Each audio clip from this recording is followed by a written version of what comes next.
നമ്മുടെ നാട്ടിലെ മട്ടൻ കറി. അപ്പൊ ഇത് കാണുമ്പോ നല്ലൊരു ക്യാൻവാസിലെ ചിത്രം പോലെ ആണ് തോന്നുന്നത്. പെട്ടെന്ന് തിമിംഗലത്തെ അല്പം ദൂരൊക്കെ ഉണ്ട്. നല്ല വലിയൊരു വെയിലാണ്. ഈ പെൻഗ്വിൻസ് പാറയുടെ അടുത്ത് വരുമ്പോൾ ഇവരെ കഴിക്കാൻ വേണ്ടി വെയിൽസ് ഇവിടെ വരും. ആൻഡലൈൻ പെൻഗ്വിന്റെ ഫാമിലിയാണത്. ചെറിയൊരു കയറ്റേ ഉള്ളൂ, പക്ഷെ സൂക്ഷിച്ച് കയറിയില്ലെങ്കിലേ ചിലപ്പോൾ തെന്നും. കാരണം വളരെ ആഴത്തിലെ മഞ്ഞിന്റെ ചതിക്കുഴികളുണ്ട്. വിന്റർ സീസണിൽ -80 വരെ തണുപ്പ് വരും ഇവിടെ. ഇവിടുന്ന് അങ്ങോട്ട് നോക്കുമ്പോൾ ഷിപ്പിന് പോകാൻ യാതൊരു വഴിയും കാണുന്നില്ല. അങ്ങനെ 30 പേർക്ക് മാത്രമേ ചാൻസ് ഉള്ളൂ. നമ്മൾ ടെന്റൊന്നും അല്ല, സ്ലീപ്പിംഗ് ബാഗിൽ മഞ്ഞ് കിടക്കണം. സമയം വൈകുന്നേരം 8 മണി. നല്ല സൂര്യപ്രകാശം. ഓരോ ദിവസവും പുതിയ പുതിയ കാഴ്ചകളുടെ ലോകത്തേക്കാണ് ഈ അന്റാർട്ടിക്ക നമ്മളെ കൊണ്ടുപോകുന്നത്. അന്റാർട്ടിക്കയിലെ ആരും കൊതിക്കുന്ന ഈ മഞ്ഞ് ലോകത്ത് കപ്പലിലെ ഒരു ദിവസം എങ്ങനെ ഉണ്ടായിരിക്കുമെന്ന് നിങ്ങൾ ചിന്തിച്ചിട്ടുണ്ടോ? ദാ കണ്ടോളൂ. ചുറ്റും കണ്ണം ചെപ്പിക്കുന്ന വെളുത്ത മഞ്ഞുപാളികൾ, ശാന്തമായ കടൽ. ഈ ഒരു അത്ഭുത കാഴ്ച കണ്ടുകൊണ്ട് തന്നെ കപ്പലിലെ ഓപ്പൺ ഡെക്കിൽ ഒരു അടിപൊളി ലഞ്ച് കഴിച്ചാലോ, അതും ഈ തണുപ്പിൽ ചൂടോടെ.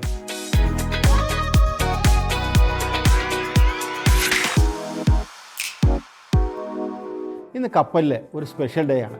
ഇന്ന് ഞങ്ങൾക്കായി ഡെക്കിൽ തന്നെ ഒരു അടിപൊളി ബാർബിക്യൂ ലഞ്ചാണ് ഇവർ ഒരുക്കിയിരിക്കുന്നത്. Chicken wings, hot dog, burger patties, അങ്ങനെ ഒരുപാട് വിഭവങ്ങൾ.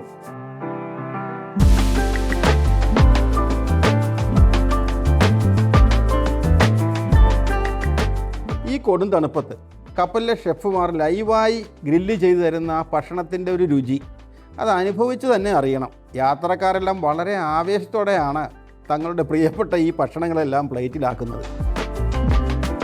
ഈ ഭക്ഷണത്തിനൊപ്പം കപ്പൽ ജീവനക്കാരുടെ ലൈവ് മ്യൂസിക്കും ഡാൻസും കൂടി ആയപ്പോൾ അന്തരീക്ഷം ആകെ കളറായി. ലോകത്തിൻ്റെ പല ഭാഗങ്ങളിൽ നിന്നുള്ള ആളുകൾ ഒരേ ഒരു യാത്രാപ്രേമം കൊണ്ട് മാത്രം ഇവിടെ ഒന്നിച്ചിരിക്കുന്നു. മനോഹരമായ ഈ പശ്ചാത്തലത്തിൽ നല്ലൊരു പാട്ടും കേട്ട് ഒരുമിച്ചിരുന്ന് ഭക്ഷണം കഴിക്കുന്നത് വല്ലാത്തൊരു ഫീൽ തന്നെയാണ്. ഈ കപ്പലിലെ ജീവനക്കാരെ കുറിച്ച് പറയാതിരിക്കാൻ വയ്യ.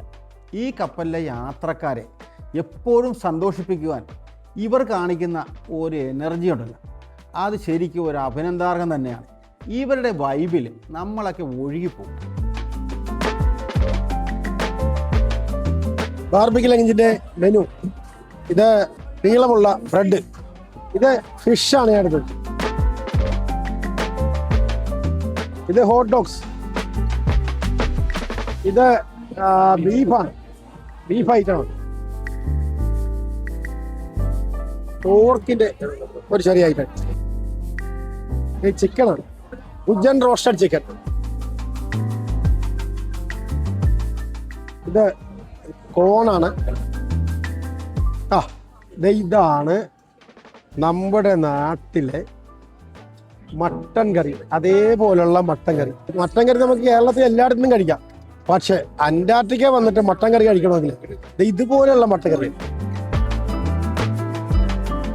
ഇത് പോർക്കാണ്. ഞാൻ പോർക്ക് കഴിക്കാറില്ല, അവിടെ പോർക്ക്.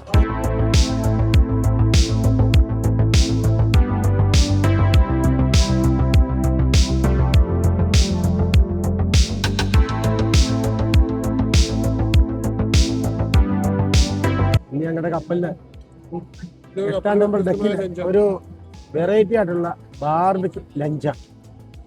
അത് നിങ്ങൾ ഇങ്ങനെ നോക്കിയാൽ എല്ലാവരും ക്യൂ നിൽക്കുക. അതിൻ്റെ കാരണം ഈ അന്റാർട്ടിക്കയുടെ മനോഹാരിതയും കണ്ടുകൊണ്ട് നല്ല തണുപ്പത്ത് ഓപ്പൺ എയർ ഡെക്കിൽ ഇരുന്നുകൊണ്ട് ഇതേപോലെ ഇത് ഈ മട്ടൻ കറി നമ്മളെ കേരളത്തിൽ വെക്കുന്നതിന് അതേപോലെ തന്നെ നല്ല രുചിയോടുകൂടി മട്ടൻ കറി കഴിക്കുന്നുണ്ട്. ഇങ്ങനെ ഒരു അസുലഭ നിമിഷം ജീവിതത്തിൽ ലഭിക്കുന്നത് വല്ലപ്പോഴും മാത്രമാണ്.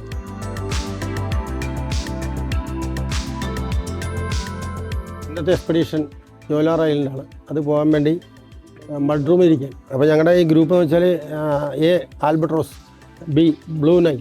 അപ്പോൾ ഇത് രണ്ടും കൂടെ കമ്പയർ ചെയ്തിട്ടാണ് അവർ വിളിച്ചിരിക്കുന്നത്. ഒരു ബോട്ടിൽ 10 പേര് വെച്ചാൽ. അങ്ങനെയാണ് ഈ ഓരോ ബോട്ടിലും ഇതിൻ്റെ എക്സ്പെഡീഷന് പോകുന്ന ആളുകളെ കയറ്റുന്നത്.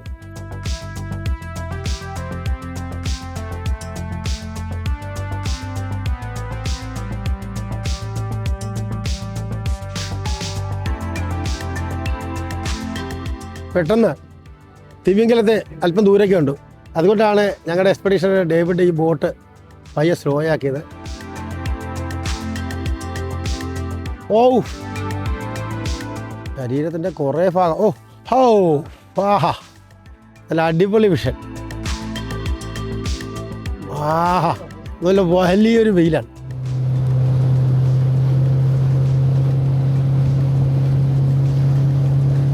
ഗ്ലേസിയേഴ്സ് നമ്മൾ കാണുമ്പോൾ പലവിധ ഷേപ്പിലാണ് കാണുന്നത്. ദൂരൊക്കെ കാണുന്ന മൗണ്ടൻ്റെ വ്യൂ നല്ല രസമാണ്. കാരണം നടുക്ക് ഒരു നീളത്തിൽ 2 സൈഡ് വലിയ മല പോലെ, ശരിക്കും ഇടയ്ക്ക് നല്ല മഞ്ഞും പാറകളുടെ വിസിബിലിറ്റി. അപ്പോൾ ഇത് കാണുമ്പോൾ നല്ലൊരു ക്യാൻവാസിലെ ചിത്രം പോലെ ആണ് തോന്നുന്നത്.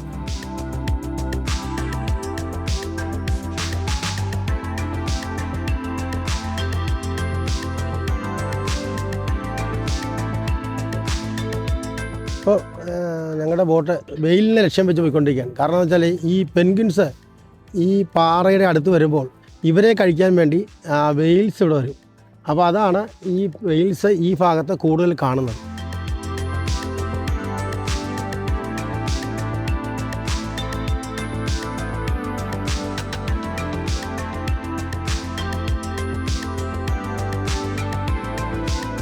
ഈ യോലാർ ഐലൻഡ് ഈ പാറയുടെ പുറത്ത് ഐസ് നല്ല കട്ടിയായിട്ട് ആണ് വീണ് കിടക്കുന്നത്. താഴെ കറുപ്പും മുകളിൽ വെള്ള നിറത്തിലുള്ള മഞ്ഞുമാണ്. ഇതെല്ലാം കൂടെ ചേരുമ്പോൾ യോലാർ ഐലൻഡ് ഒരു നല്ല വിഷനുള്ള ഒരു ഐലൻഡാണ്.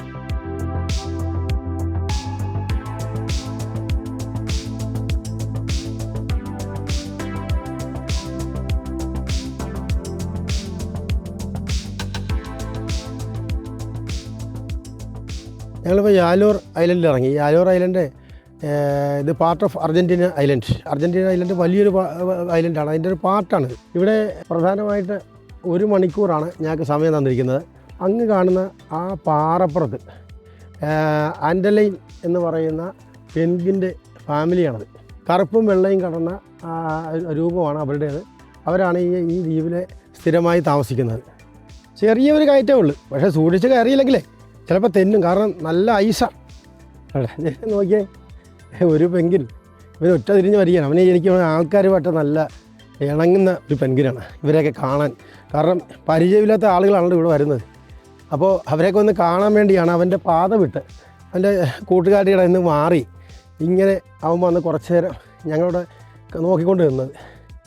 ഇപ്പോൾ അദ്ദേഹം തിരിച്ച് അദ്ദേഹത്തിൻ്റെ കൂട്ടുകാരുടെ അടുത്തേക്ക് പോയാണ്. ഇവിടെയൊക്കെ നല്ല കനത്തിലാണ് ഈ ഐസ്. അത് സൈഡിലാണെങ്കിൽ ചിലപ്പോൾ വളരെ ആഴത്തിൽ ചില ഈ മഞ്ഞിൻ്റെ ചതിക്കുടികളുണ്ട്. അപ്പോൾ അവർ പറയുന്ന ഒരു ലൈൻ ഇട്ടിട്ടുണ്ട്, ആ റെഡ് ലൈൻ. ആ റെഡ് ലൈനിൻ്റെ അതിനോടനുബന്ധിച്ച് വേണം നിങ്ങൾ പോകാൻ. അങ്ങോട്ടും ഇങ്ങോട്ട് മാറി സഞ്ചരിക്കരുത്. പോയാൽ ചിലപ്പോൾ താഴേക്ക് നമ്മൾ പോകും. ക്ലൈമറ്റ് എപ്പോഴാണ് ചേഞ്ച് ചെയ്യുന്നത് പറയാൻ പറ്റത്തില്ല. ഇങ്ങോട്ട് വന്നപ്പോൾ ഇവിടുത്തെ എക്സ്പെഡീഷൻ വന്നിട്ട് ഞങ്ങളുടെ ഈ ജാക്കറ്റൊക്കെ തുറന്നു, തലയിൽ തൊപ്പി ഊരി, ഗ്ലൗസ് ഊരി, ഗ്ലാസ് വരെ മാറ്റി. കാരണം ഇവിടെ ഇപ്പോൾ നല്ല ചൂടാണ്. ഈ അന്റാർട്ടിക്ക വന്നിട്ട് ചൂടെടുക്കുന്നത് ആദ്യമായിട്ടാണ്. അപ്പോൾ അന്റാർട്ടിക്ക വന്നിട്ട് ചൂടെടുക്കുന്നത് ഒരു അത്ഭുതം തന്നെയാണ്. ഇവിടെ നിൽക്കുമ്പോൾ ഒരു കാര്യം പറയാതിരിക്കാൻ വയ്യ, കാഴ്ചകളുടെ ഒരു പൂരം തന്നെയാണ് അന്റാർട്ടിക്കയിലെ ഈ യോലാർ ഐലൻഡ്.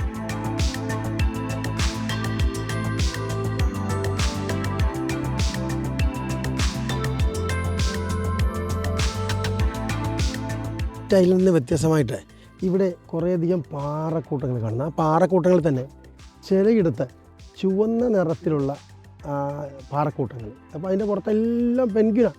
അപ്പോൾ ഇതൊരു മറ്റ് ഐലൻഡിൽ നിന്ന് വ്യത്യസ്തമായ ഒരു ഐലൻഡായിട്ടാണ് എനിക്കിത് തോന്നുന്നത്. ഇവിടെ നമ്മൾ എങ്ങോട്ട് തിരിഞ്ഞു നോക്കിയാലും പെൻഗ്വിൻസാണ്. പ്രത്യേകിച്ച് അന്റാർട്ടിക്കയിൽ അവരുടെ ഒരു ആവാസ കേന്ദ്രമാണ്. പെൻഗ്വിൻസാണ് അന്റാർട്ടിക്കയിലെ അന്തേവാസികൾ. അവർ ഓരോരുത്തരും ഓരോ പ്രത്യേകം ഒരു കൂട്ടുകുടുംബമായിട്ടാണ് താമസിക്കുന്നത്. എന്നാൽ ഇടയ്ക്കിടയ്ക്ക് ഓരോരുത്തർ അവരുടെ പാത വിട്ട് പെൻഗ്വിൻ ഹൈവേസ് വിട്ടിട്ട് ഇപ്പോൾ യാത്രക്കാർ വരുമ്പോഴത്തേക്ക് അവർ ഇവിടെ കാണാൻ വേണ്ടി ആയിരിക്കാം അവർ ഇടയ്ക്ക് വരും, അവർ തിരിച്ചു പോകും.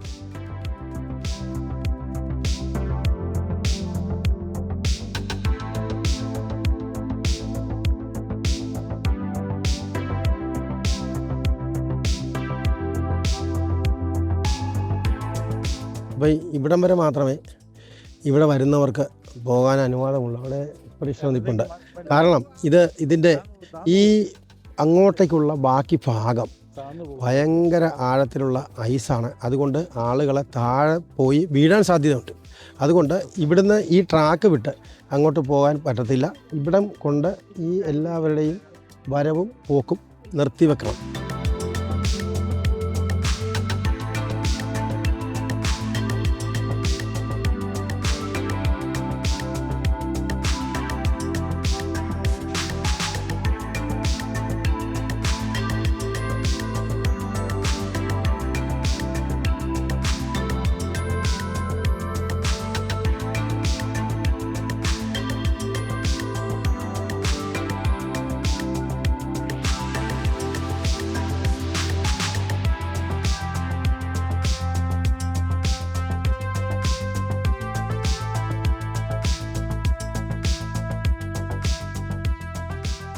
പിന്നെ ഒരു കാര്യം, പ്രകൃതിയുടെ കരവിരുത് കൊണ്ട് മനോഹരമാക്കിയ ഈ ദ്വീപിൽ നിന്നും തിരിച്ചു പോരുവാൻ എനിക്ക് ഒരു വിധത്തിലും മനസ്സുണ്ടാകുന്നില്ല.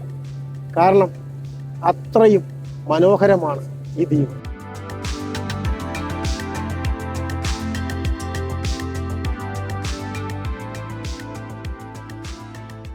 ഭൂഗോളത്തിൻ്റെ തെക്കേറ്റത്തുള്ള അന്റാർട്ടിക്കയിൽ അതിലൂടെ സഞ്ചരിക്കുന്ന ആൽബട്രോസ് എക്സ്പെഡിഷൻ കപ്പലിൻ്റെ 8ാമത്തെ ഡെക്കിൽ ഇങ്ങനെ കസേരയിലിരുന്ന് ഇങ്ങനെ കടലിലൂടെ ഒഴുകി നടക്കുന്ന ഗ്ലേസിയേഴ്സ്, മഞ്ഞുമൂടിയ പർവ്വതങ്ങളും കണ്ട് ഈ അന്റാർട്ടിക്കയുടെ മനോഹാരിത ആസ്വദിച്ചുകൊണ്ട് ഇങ്ങനെ റിലാക്സ് ചെയ്തിരിക്കുന്നത് എന്തൊരു സുഖമുള്ള അനുഭവമാണെന്നറിയാമോ?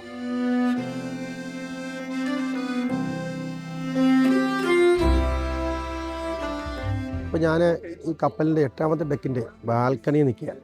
ഈ ഗ്ലേസിയേഴ്സിന് വലിയൊരു പ്രത്യേകതയുണ്ട്. ഇത് മേൽഭാഗം മാത്രം 20% വലിപ്പമുള്ളൂ, 80% വലിപ്പവും താഴോട്ടാണ്.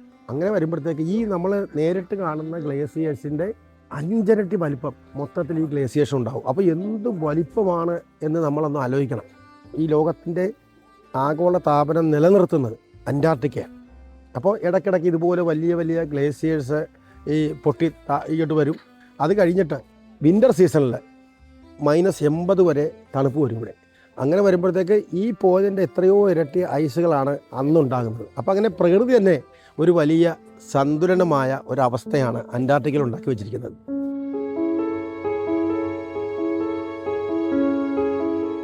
എൻ്റെ പുറകിലുള്ള മൗണ്ടൻ നിങ്ങളെ നോക്കിക്കണം. കാരണം ഈ മൗണ്ടൻ ഒരു പരിധി വരെ സ്നോയും അല്ലാത്ത ഭാഗം നല്ല കരിമ്പാറക്കെട്ടുകളാണ്. ഇപ്പോൾ ഇവിടെ സമ്മർ സീസൺ ആയതുകൊണ്ട് തന്നെയാണ് മുഴുവൻ മഞ്ഞ് കവർ ചെയ്യാത്തത്. അപ്പോൾ ഇങ്ങനെയുള്ള ഒരു കാഴ്ച കാണണമെങ്കിൽ ഇതുപോലെ ഇതിൻ്റെ അടുത്തുകൂടെ പോകുന്ന കപ്പലിൽ നിന്നുകൊണ്ട് മാത്രമേ നമുക്കിത് കാണാൻ പറ്റൂ. അപ്പോൾ അതാണ് ഈ കപ്പലിൻ്റെ ഏറ്റവും വലിയൊരു പ്രത്യേകത. അപ്പോൾ മഞ്ഞ് സമയത്താണെങ്കിൽ ഈ മൗണ്ടൻ മുഴുവൻ മഞ്ഞ് മൂടി കിടക്കും. അപ്പോൾ 2 സമയത്തും ഒരു വല്ലാത്ത വശ്യസുന്ദരമായ സൗന്ദര്യമാണ് ഈ മൗണ്ടൻസിൽ. ഞാൻ ഈ അന്റാർട്ടിക്ക യാത്ര ചെയ്യാൻ തുടങ്ങിയതിൽ കണ്ടതിൽ ഏറ്റവും വലിയ ഒറ്റ ഹിമാനിയാണ് ഈ കാണുന്നത്. ഇതിൻ്റെ ഈ വളരെ സീനിക് ബ്യൂട്ടി ആയതുകൊണ്ട് തന്നെയാണ് ഇവിടെ പലരും വന്ന് ഫോട്ടോഷൂട്ട് ചെയ്യുന്നത്.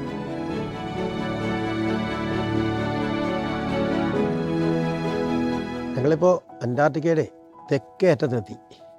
ഇവിടുന്ന് അങ്ങോട്ട് നോക്കുമ്പോൾ ഷിപ്പിന് പോകാൻ യാതൊരു വഴിയും കാണുന്നില്ല.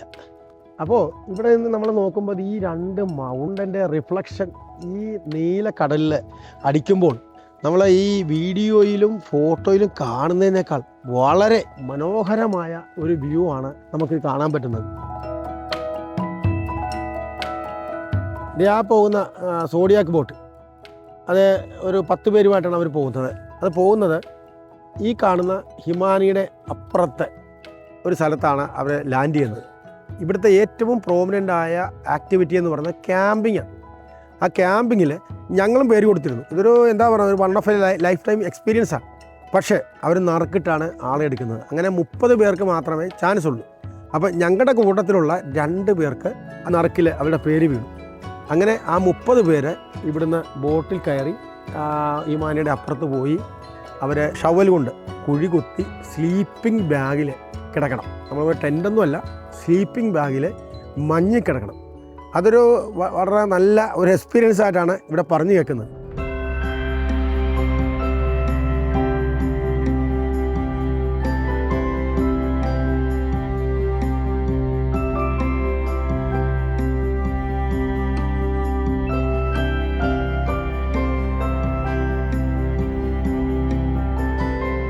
ഇപ്പോൾ ഇവിടെ അന്റാർട്ടിക്കയിൽ സമയം വൈകുന്നേരം 8 മണി, നല്ല സൂര്യപ്രകാശം.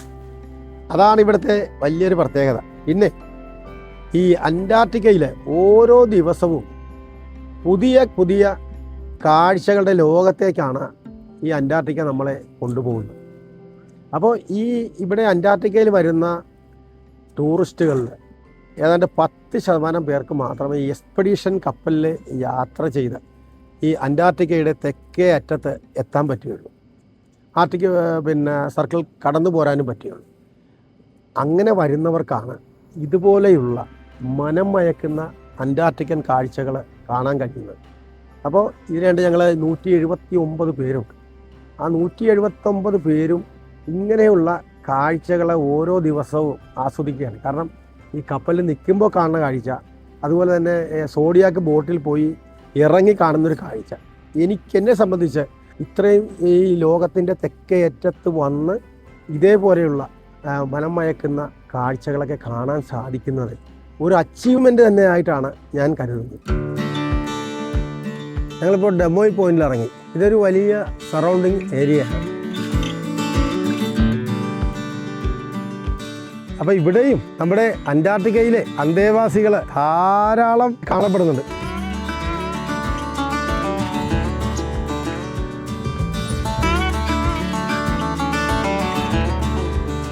അമേരിക്കയിലെ ഒരു വലിയ research station, Palmer research station.